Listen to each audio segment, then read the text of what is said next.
Hi, my name's Farah Ramadan, and today we're going to be talking about how we can calculate the viscosity of a fluid by dropping a spherical object in it. This will involve a quick experiment that requires the following materials: a stopwatch, a magnet bar, a graduated cylinder, the fluid, and a steel ball. Before we can conduct the experiment, it's important to place some markings on your graduated cylinder showing the lengths between some of the ticks on it.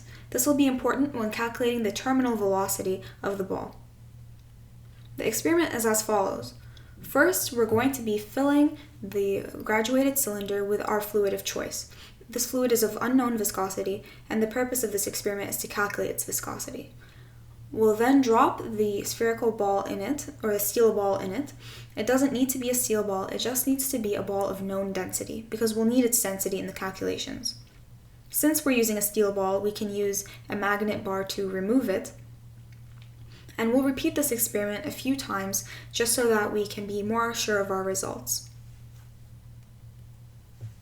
Looking at the free body diagram of the sphere at terminal velocity, we'll see that there are three forces acting on it. In the positive y direction, we have the drag force and the buoyant force, and in the negative y direction, we have the gravitational force. While you might be familiar with the buoyant force and the gravitational force, the drag force may be news to some of you, so let's quickly talk about how we can derive the equation for the drag force. This is derived through Stokes' law, which says that the drag force depends on the size of the sphere, the terminal velocity, and the coefficient of viscosity. So the drag force is going to be equal to k, which is some constant, multiplied by r, the radius, to the power of a, multiplied by the viscosity, to the power of b, multiplied by the velocity, to the power of c. To find a, b, and c, we can simply equate the units on the right and left hand sides of this equation.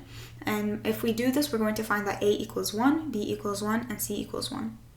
If we repeat the experiment that was explained previously, knowing all of the variables, knowing the viscosity as well, we'll find that k is equal to 6 pi.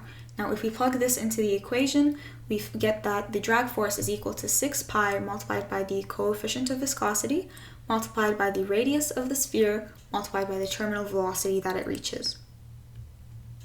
We keep saying terminal velocity. What exactly do we mean by this? If you did forget, let's revisit it quickly. The terminal velocity is the speed that the ball is going to reach once it stops accelerating in the fluid. So it'll be anything at point C and beyond. Now it's finally time to calculate the viscosity. Well, we know that at terminal velocity, the sum of the forces acting on the sphere is going to be equal to 0. And the sum of forces in the y direction is the drag force plus the buoyant force minus the gravitational force. We already know that the drag force is equal to 6 pi multiplied by the viscosity multiplied by the radius and the terminal velocity.